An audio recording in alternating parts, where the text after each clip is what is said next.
मीराबाई की सब विपरीत परिस्थिति थी, पर मीराबाई ने किसी का त्याग नहीं किया। जब किसी संत की आज्ञा हो गई तो सब छोड़ दिया।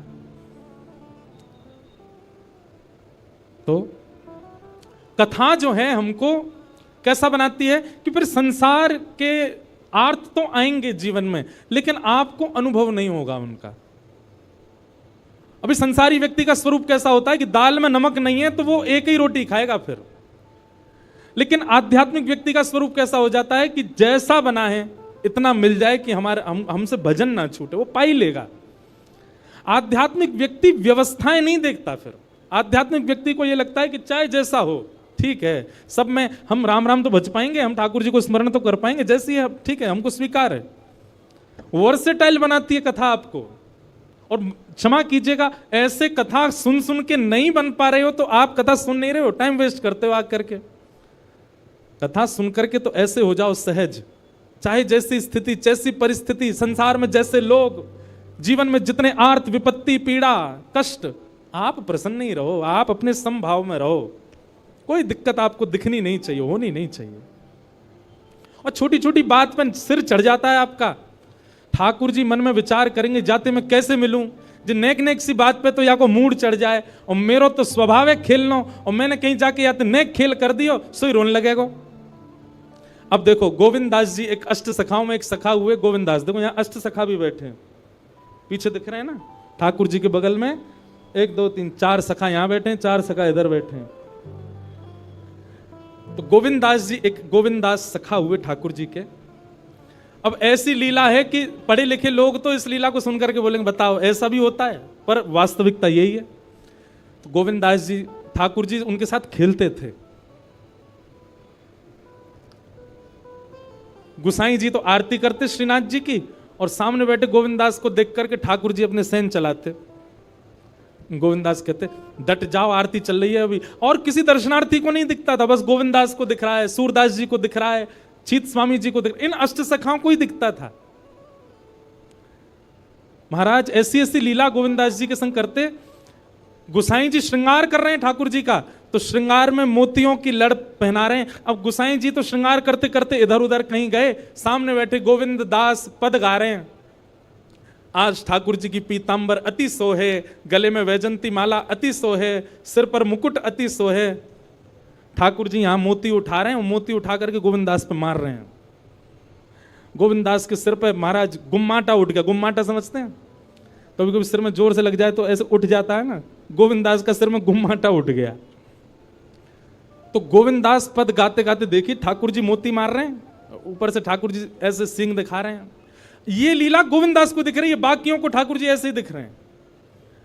तो गोविंद दास बोले अच्छा तो ये बताऊं, रुक जा। मोती उठा करके ठाकुर जी पे मारा। अब ठाकुर जी पे जैसे ही मारने लगे, इतने में गुसाई जी आया तो गुसाई जी में लग गया वो। गुसाई जी बोले ए गोविंद दास जी क्या कर रहे हो तू, हैं ठाकुर जी मोती मार रहे हो। गोविंद दास से हाथ धर के गए, देखो गुम्मा टोट गो मेरो, तुम्हारो लाला मारे तब कोई बात नहीं, या समझा लो पहले बहुत मारे हमें। ऐसे ठाकुर जी लीला करते थे। गोसाई जी गोविंद दास को हृदय से लगाते, गोविंद दास तू कितना भाग्यशाली, लाला खेले तेरे संग में।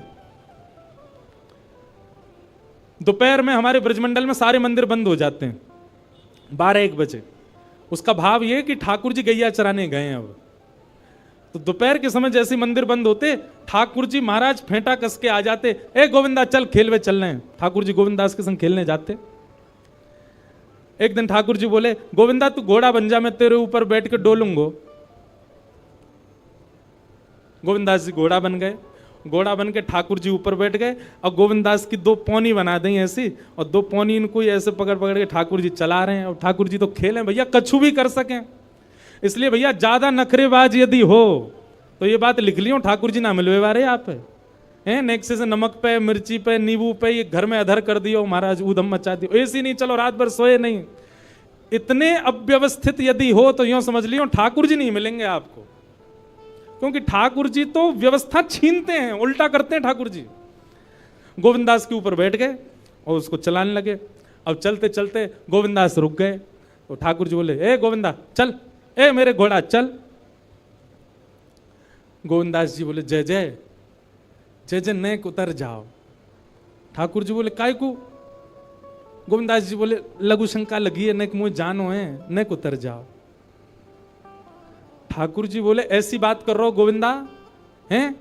कोई घुड़सवार घोड़ा पे बैठ के घूमे और घोड़ा को लघु शंका आवे तो वो कहीं के ओ भैया नेक उतर जा, मैं लघु शंका करके आऊं, फिर बैठी हो मेरे ऊपर।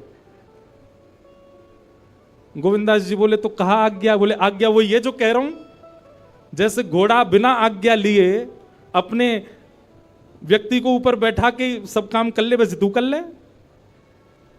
तो गोविंदास जी ऐसे घोड़ा बन करके चल रहे हैं, ठाकुर जी ऊपर बैठे हैं और सब कर आए काम। अब इतने में ही कोई व्यक्ति वहां से जा रहा था, अब उस व्यक्ति को ठाकुर जी नहीं दिख रहे हैं, उसको गोविंदास चलते चलते दिख रहा है। उसने जब देखा, अरे राम राम राम राम जी, गोविंदास जी क्या कर रहा है, हैं? घोड़ा बन के चल रहा है, वस्त्रों में ही सब कर रहा है। वो दौड़ करके गया और गोसाई जी से जाके शिकायत करती, बोले आप गोविंदास को इतना सिर पे चढ़ा रखा है, आप उसको ठाकुर जी के सामने बैठा देते हो, पद गाने की सेवा देते हो, आप इतनी उस पर अनुग्रह कृपा। भैया सुनो, ओ भैया पानी बांटवे वारे सुनो, जे पानी तब बटेगो जब भजन होएगो, कथा में पानी नहीं देनो कोई को। मुझे भी तो प्यास लग रही है, मोते तो पूछी ना तुमने, जनता में बांट रहे हो। भाई देखो श्रोताओं, हमारी बात सुनो, कथा ऐसे सुनो जैसे व्यास जी कथा सुनाते, बिना फोन चलाए, बिना पानी पिए, बिना उबासी लिए, बिना इधर उधर हुए, एक चित्त आपको हम देखते रहते हैं। 3:30 बजे से बैठे हैं, कितने बज गए? 6:30। हमने पानी पिया। पानी पीने को मना नहीं है, पर जब भजन कीर्तन हो तब पियो, है ना। अब जिन जिन पर मिल गया वो डुकुस लो, पी लो और जिनको नहीं मिला वो पद का प्रतीक्षा करो, पद आवे तभी पानी बांटनो है। ठीक है भैया, पानी वारे भैयाओं सबरे बैठ जाओ। बोल वृंदावन बिहारी लाल की। मैंने कि हम लीला सुना रहे हैं, जे सबरे इधर उधर क्या कर रहे हैं बताओ। तो महाराज किसी व्यक्ति ने गोविंदास जी को ऐसे देख लिया, ओहो जे तो ऐसे ही डोल रहा है और चलते फिरते ही कर रहा है।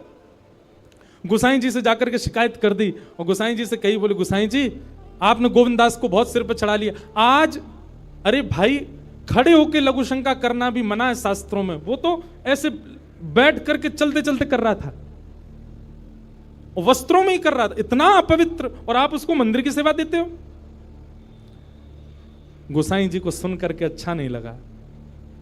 शाम को स्नान आदि करके दूसरे वस्त्र पहन करके गोविंदास आए, आकर के आपने गोसाई जी को प्रणाम किया तो गोसाई जी ने मुंह फेर लिया। तो गोविंदास बोले जय जय, आप नाराज हो हमसे? गोसाई जी बोले आप आचार विचार सब भूल चुके हैं अपना, आप इस प्रकार से आज कुछ कर रहे थे, मुझे लोगों ने बताया आकर के। गोविंदास जी बोले आपकी बात है जाए तो मैं बोलूं? बोला हाँ बोलो। बोले मोते मत कहो, अपने लाला को समझाओ। जय हट करके बैठे, जय जिद करे, कहा करूं, कहां तक समझाऊं जाकू मैं? आज मुझको घोड़ा बना लिया और घोड़ा बना के मेरे 2 पौनी बना के ऐसे ऐसे चला रहे मुझे। तब मैंने इनसे कहीं जय जने को उतर जाओ, मैंने एक लघु शंका कर आऊं, स्नान कर आऊं, फिर बैठ जाइयो। तो मुझे बोले घोड़ा कभी आज्ञा ले, तू तो मेरा घोड़ा है, ऐसे कर ले। इनकी आज्ञा सो मैंने कियो, मैंने अपनी इच्छा सो नहीं, क्यों नहीं, मैं क्यों करूंगा ऐसा। गोविंदास जी की बात सुनकर के गोसाई विठलनाथ जी इतने भावुक हो गए, इतने भावुक हो गए। उस दिन गोसाई जी ने नियम बना दिया, सबको बोल दिया, बोले सुनो आज के बाद गोविंदास कुछ भी करे इसकी शिकायत हमसे मत करना। क्यों? गोविंदास अपनी इच्छा से कुछ नहीं करता, जय जय कराते हैं उससे, ठाकुर जी कराते हैं उससे, इसलिए गोविंदास की। तो ये कथा हमने क्यों सुनाई आपको?